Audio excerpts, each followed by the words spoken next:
Ahojte, keďže už máme náš mailweb, je čas, aby sme vyžrebovali výhercov z ľudí, ktorí zadajú svoj e-mail na našu prihlášť mikrosite.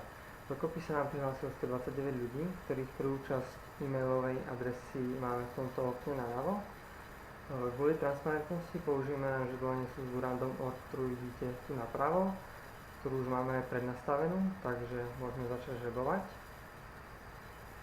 Výhercami sa stávajú teda číslo 88, 79 a 22.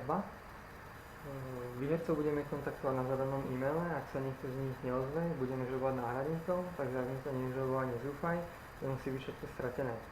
Na záver by sme radi prezradili, čo výhercovia získali, odpoveďou však je, že to ešte ani my sami netušíme. Náš prístup k ľuďom a jednotlivcom, ktorý máme zakomponovaný aj v našej filozofii, sme sa rozhodli aplikovať aj v tejto súťaži. Chceme lepšie spoznať našich výhercov, zistiť, čo ich zaujíma a podľa toho vybrať, akú výhru im darujeme. Vybrať obecné výhry dopredu podľa nás nemá význam. Veríme, že týmto prístupom sa nám podarí naozaj potešiť doterajšne obdarovať zvolených výhercov. To je od nás na teraz všetko. Ďakujeme, že si pozrel toto losovanie. Sleduj nás aj ďalej na sociálnych sieťach a na váš channel Phoenix Inboundu a Digitalu.